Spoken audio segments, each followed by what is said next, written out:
সকালের সঙ্গে গোষ্ঠীর খেলা খেলতে খেলতে আর গোবিন্দের খেলা ভালো লাগছে। এবার আজকের মতো তোরাই খেলবে, আমার চিন্তা করিস না, আমি যথা সময়ে তোদের সঙ্গে এসে আমি মিলিত হব। এই বলে মোহন মুরলিটা হাতে নিয়ে প্রাণ গোবিন্দ কি করলেন, সখা গণ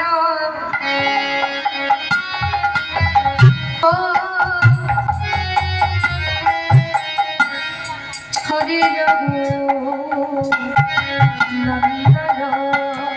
গোবিন্দ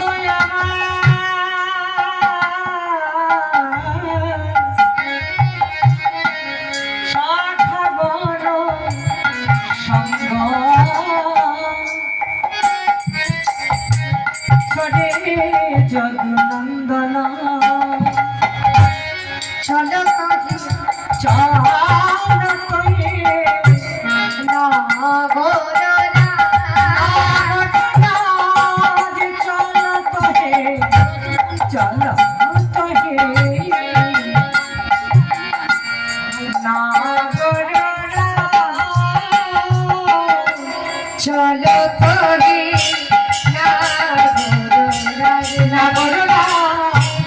চলো করি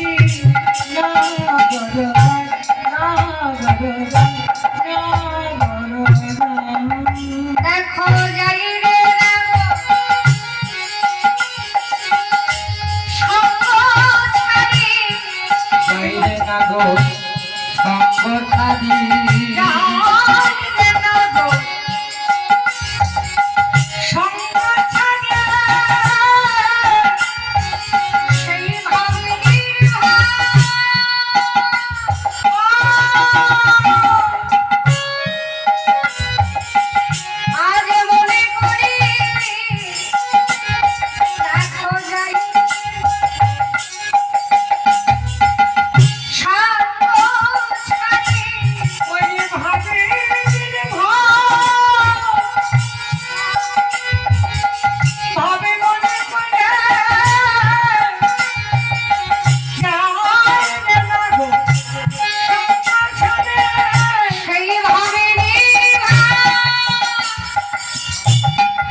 খেলিতে খেলিতে সখাগণের সঙ্গ ত্যাগ করে মুরলীটা হাতে নিয়ে আর পরমেশ্বর ভগবান কৃষ্ণ দেরি করলেন। পথ দিয়ে যাচ্ছেন আর কি ভাবছেন গো, ভাবিনি মনোরাথে চলো বিপ্রিয় পথে আমাকে করিয়া মরে যাই ভাবিনি মনোরথে চলো বিপিন পথে সাধেতে মনোমত কাজ মনোমত কাজ সাধেতে মনমত কাজিতে মনমত ভাবিনি মনোরথে চলো বিপিন পথে। গোবিন্দ আমার মনোরথে চলে চলছে। বৈষ্ণব মহাজন বলছে মনোরথটা কি তোমার? আমাদের যেমন এক জায়গা থেকে আরেক জায়গায় যেতে গেলে গাড়ি ঘোড়ার প্রয়োজন হয়, কিন্তু ধরো আমাদের এই মনটাকে এক জায়গা থেকে আরেক জায়গায় যেতে গেলে গাড়ি ঘোড়া লাগবে, টোটো ভাড়া করতে হবে। মন কি করে আপন মনোরথে চড়ে আপন উদ্দেশ্য পথে ধেয়ে চলে। তা গোবিন্দের মন আর গোবিন্দের কাছে চলে গেছে কোথায়? প্রেমময়ী রাধারানী।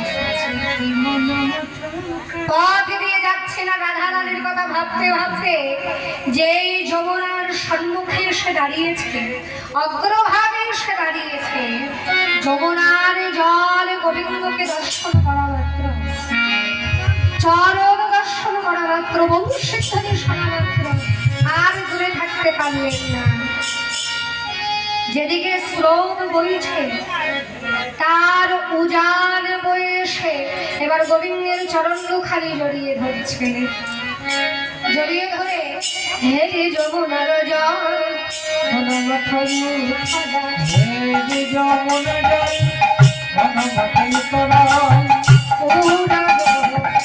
মুরলীর সার বাজাইল পুরল মুরলীর শান পুরল মুরলীর শান কবিনী বাসে বেগে উঠিল, বাসে বেজে উঠিল কবিনী বাসে বেগে উঠিল, রাধে রাধে বলে লক্ষ্মী বাসে বেজে উঠিল পুরল মুরলীর শান শান পুরল মুরলীর শান।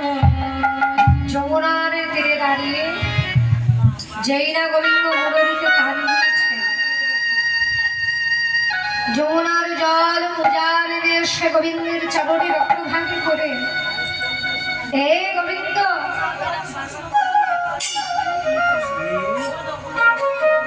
হে কাঙালের ঠাকুর প্রাণনাথ শোনো, এতদিনে আমাকে দেওয়া কথা কি তোমার মনে পড়েছে?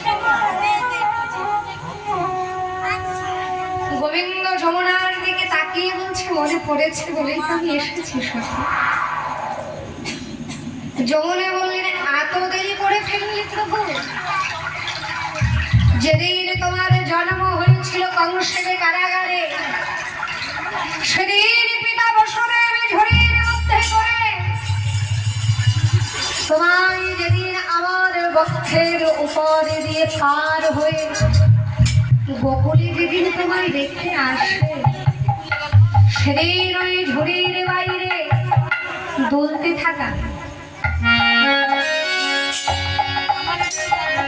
চরণ দুখানি দর্শন করে আমি চিনতে ভুল করেছিলাম না প্রভু।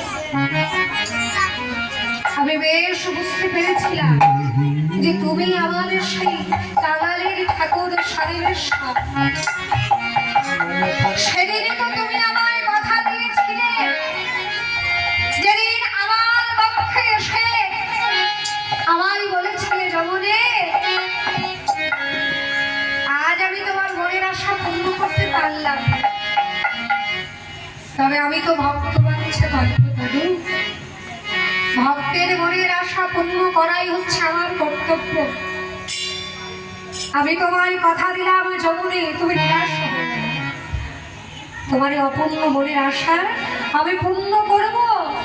তবে জানো যেদিন আমার প্রেমময়ী রাধা রানীকে আমি সঙ্গে নেব, যুগল রূপে তোমার মনের আশা পূর্ণ করব। আর তোমার এই প্রতিজ্ঞার ফলের জন্য তোমার বক্ষের উপরে তরি নিয়ে আমি নিত্য নূতন লীলা প্রকাশ করব, যার নাম হবে নৌকা বিরাজ। সেই পূর্ব